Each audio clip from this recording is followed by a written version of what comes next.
പട്ടികജാതി പട്ടികവർഗ വികസന കോർപ്പറേഷൻ വലിയ സഞ്ചിത നഷ്ടത്തിലാണ് പ്രവർത്തിക്കുന്നതെന്നറിയുന്നു. എന്താണ് ഇതിന് കാരണമെന്ന് വ്യക്തമാക്കാമോ? ഇത് പരിഹരിക്കാൻ എന്തെല്ലാം നടപടികളാണ് കോർപ്പറേഷൻ സ്വീകരിച്ചു വരുന്നത്? അദ്ദേഹം ഉന്നയിച്ചതും ഒരു ഗൗരവമായ പ്രശ്നമാണ്. അതിൻ്റെ ഒരു പ്രധാന കാരണം കഴിഞ്ഞ ഉത്തരത്തിനകത്തും പ്രതിഫലിച്ചിട്ടുണ്ട്. നമ്മുടെ ഇതിൻ്റെ കുടിശ്ശിക എല്ലാം വരുന്നതും മറ്റുമായ കാര്യങ്ങൾ. യഥാർത്ഥത്തിൽ 22-23 സാമ്പത്തിക വർഷത്തെ അക്യുമുലേറ്റഡ് ലോസ് സഞ്ചിത നഷ്ടം നോക്കുകയാണെങ്കിൽ 100,46,00,000 രൂപയായിരുന്നു. എന്നാൽ പിന്നീട് നടത്തിയിട്ടുള്ള പ്രവർത്തനങ്ങളുടെ ഭാഗമായി ഇപ്പോൾ 22-23 സാമ്പത്തിക വർഷം പ്രവർത്തന ലാഭം 2.84 കോടി രൂപയുടെ പ്രവർത്തന ലാഭം ഉണ്ടാക്കാൻ കഴിഞ്ഞു. 23-24 സാമ്പത്തിക വർഷം 3.84 കോടിയുടെ പ്രവർത്തന ലാഭം ഉണ്ടാക്കാനും കോർപ്പറേഷന് കഴിഞ്ഞിട്ടുണ്ട്.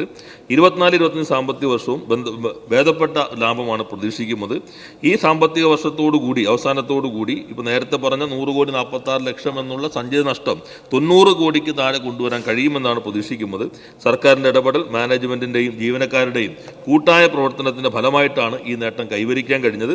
അടുത്ത 5 വർഷം കൊണ്ട് സഞ്ചിത നഷ്ടം പൂർണ്ണമായും ഇല്ലാതാക്കാൻ നടപടികളാണ് കോർപ്പറേഷൻ ആവിഷ്കരിച്ചുകൊണ്ടിരിക്കുന്നത്.